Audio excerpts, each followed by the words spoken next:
Marie, stade 2, et ben on va faire l'extraction de la 18. Cette patiente souffre depuis des années, mais pour elle, comme pour beaucoup d'autres, prendre rendez-vous chez le dentiste est un luxe inaccessible. Aujourd'hui, les soins lui sont prodigués gratuitement par cette équipe de bénévoles français et d'infirmiers djiboutiens.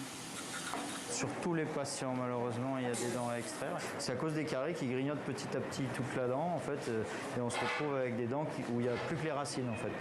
Pendant 10 jours, ce cabinet dentaire improvisé reçoit les habitants de la région d'Asséla, au milieu du désert. Et s'il n'y a pas de cohue à l'entrée, c'est parce que cette association locale a joué un rôle indispensable. Nous avons réalisé un pré-diagnostic qui nous a permis maintenant de faire un travail de triage en fonction de la gravité. Autrement, ça allait être le bazar total. Les niveaux de revenus et d'isolement des patients sont également pris en compte. Après plus d'une journée de marche, cet éleveur de chameaux a vu un dentiste pour la toute première fois de sa vie. J'avais tellement mal que je ne pouvais plus dormir. Ces médicaments ont été offerts par des établissements de santé français et la majorité du matériel prêté ou donné. Un élan de solidarité qui a permis de financer 3/4 du budget, sans lequel rien n'aurait été possible. Car pour organiser cette mission, il a fallu rassembler 40 000 € et beaucoup d'énergie. Sur place, on a eu un accueil formidable. Ce qui a été plus compliqué, c'est d'obtenir des autorisations d'export de ce matériel, de ces médicaments depuis la France. Il fallait franchement être endurant, ne pas se démobiliser parce que ce n'est que le début de futures autres missions santé. Dès l'année prochaine, Jessie Colliez veut s'attaquer aux problèmes de gynécologie, d'ophtalmologie ou tout simplement de médecine générale. Si elle connaît à ce point les besoins de la population, c'est parce qu'elle vient ici depuis 20 ans grâce à la mission archéologique franco-djiboutienne dirigée avant elle par le professeur Xavier Gouters.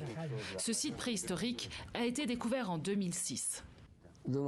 À l'époque, on ne connaissait pas l'importance de ce monument et on le craignait un peu parce que c'est un cimetière. À force de travailler ensemble, des liens de confiance se sont noués avec les habitants qui depuis des années comptent sur les chercheurs pour leur délivrer des premiers soins. Il n'y avait rien avant notre arrivée, il n'y avait même pas de il n'y avait même pas un paracétamol.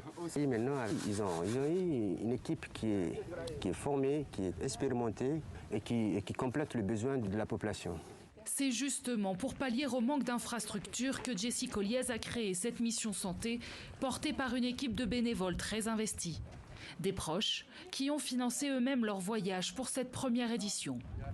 En contrepartie, les scientifiques se sont engagés à leur faire découvrir les merveilles de cette région méconnue. C'est du sel. On est dans le lac Abbé. Derrière vous, vous avez encore le lac qui est en eau, mais ici, le lac, il a complètement régressé. Un paysage hors norme qui a servi de décor au célèbre film La planète des singes. Je crois que j'étais presque incapable de positionner Djibouti sur une carte et là maintenant j'ai la chance de voir ça à travers cette mission. En fait, c'est génial. Un sentiment partagé par tous à l'heure où le soleil se couche, un moment hors du temps qui récompense les efforts de ceux qui se sont démenés pour que ce projet humanitaire puisse voir le jour.